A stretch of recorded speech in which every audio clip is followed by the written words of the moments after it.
বাংলা সিনেমার সেরা অনস্ক্রিন জুটির নাম বললে দেব আর শুভশ্রী কখনোই বাদ যায় না। তাদের রোমান্স, কেমিস্ট্রি আর পর্দার জাদু দর্শক আজও ভুলতে পারে না। চলুন দেখি এই জুটির সেরা 5টি সিনেমা যেগুলো সত্যিই সময়ের সাথে আরও ভালো লাগে। লিস্টের 5 নম্বরে আছে খোকা 420। দেব শুভশ্রী জুটির সবচেয়ে ফানফিল্ড সিনেমাগুলোর একটি। হাসি, রোমান্স, ড্রামা সবকিছু সুন্দরভাবে সাজানো।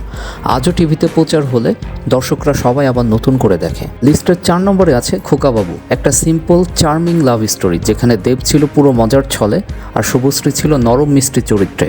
ফ্যামিলি অডিয়েন্সের কাছে সিনেমাটা অসাধারণ জনপ্রিয় হয়। 3 নম্বরে আছে রোমিও, রসিকতা, রোমান্স আর কালারফুল লুক। রোমিও ছিল পুরোপুরি একটা ফিল গুড সিনেমা। দেব শুভশ্রীর কেমিস্ট্রি এখানে আলাদা লেভেলে গিয়েছিল। 2 নম্বরে আছে চ্যালেঞ্জ। এই ছবিতে দেবের মাস আপিল আর শুভশ্রীর কনফিডেন্স প্রেজেন্স দুজনকে একদম পারফেক্ট ম্যাচ করে দেয়।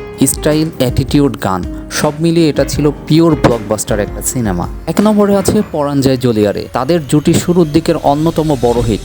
লন্ডনের ব্যাকড্রপ, সুন্দর প্রেমের গল্প আর দুজনের ফ্রেশ অভিনয় এই সিনেমাটাকে তখন ম্যাসিভ জনপ্রিয় করে তোলে। সিনেমাগুলোর মধ্যে আপনার পছন্দের সিনেমা কোনটি কমেন্ট করে জানাবেন, আর এমন টপ 5 ভিডিও পেতে আমাদের চ্যানেলটি সাবস্ক্রাইব করে সাথেই থাকুন।